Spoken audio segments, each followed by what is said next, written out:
কি করবেন এই টাকা দিয়ে? যদি কবর নিয়ে যেতে পারেন, আখেরাতে কাজে লাগে, তাহলে তো একটা ব্যাপার ছিল। তা তো পারবেন না।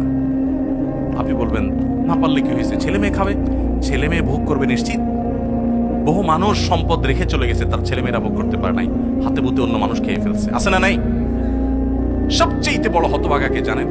আল্লাহর জমিনে সবচেয়ে বড় দুর্ভাগা, সবচেয়ে বড় বেয়াকুব এবং নির্বোধ মানুষ হলো সে, যে যাদের জন্য চুরি করবে তারাও সে দায় নিবে না। কিয়ামতের দিন ছেলে আয়সা বলবে না, আব্বা চুরিদারি ডাকাতি 2 নম্বরই যা করছেন, ঘুষ সুদ যা খাইছেন আমাদের জন্যই তো খাইছেন, আল্লাহ আমার আব্বারা জাহান্নামে দিন না, আমাদের নিয়ে যান। বলবে না ভাই, কোরআন বলেছে ইয়াউমা ইয়াফিরুল মারউ মিন আখিহি ওয়া উম্মিহি ওয়া আবিহি ওয়া সাহিবাতিহি ওয়া বানিহি। সন্তান বাপকে দেখে মাকে দেখে পালাবে, যে না জানি আজকে কোনো কিছুর জন্য ধরে। সবাই ইয়ানফসি ইয়ানফসি করবে। যাদের জন্য চুরি করবেন ওরাও দায় নিবে না। আপনার মতো নির্বোধ কে হতে পারে? সন্তানকে চুরির সম্পদ দিয়ে বড় করবেন না, সততা দিয়ে বড় করেন।